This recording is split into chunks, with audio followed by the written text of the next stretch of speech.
It's the eternal question for those who come into the downtown core every day for work. Do I take the car or hop on the GO train? It's a simple question which comes with a different answer for every commuter. How do you find the drive? It's a bit of a pain, but it's more convenient. The convenience of being able to take off when you want and get back when you want, and coordinating your downtown appointments around that is a plus. Being slave to a schedule is sometimes doesn't allow me to be as flexible at work. Getting down to Lakeshore can sometimes take 45 minutes all by itself, and then who knows how long it takes to get at the Gardner. So the GO just, it's predictable, it's, extremely reliable. Yes, it's a debate many of us have had while standing on a GO platform like this one here at Exhibition Station or sitting in rush hour traffic. Which is really the better way? Well, tonight we've done I emphasize some of the math when looking at GO versus the car.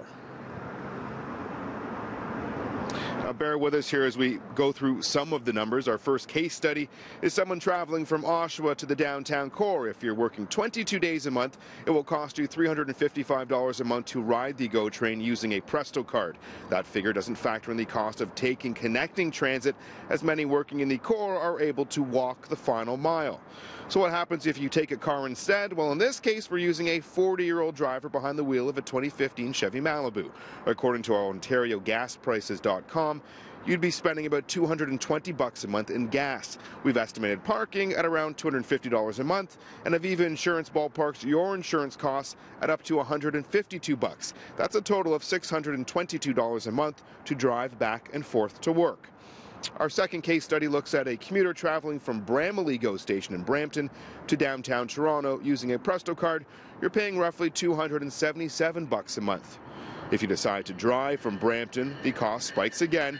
You're looking at around $165 worth of gas and another $250 for parking. Aviva Insurance quoted us a ballpark rate of up to $211. That brings the total to $626 per month.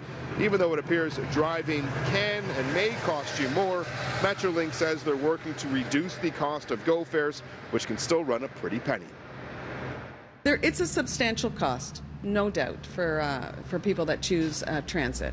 And one of our goals is to get that price down. We're in the midst of doing public consultation on our regional transportation plan, and that is one of our goals. So we're looking at ways, all kinds of ways, to make transit more affordable, more convenient, and more reliable. All of those things are what make people choose transit in the first place. So, and cost is one of those factors. Now, you might also have to take the TTC. If you take the GO train, a Metro Pass can run you $150 a month.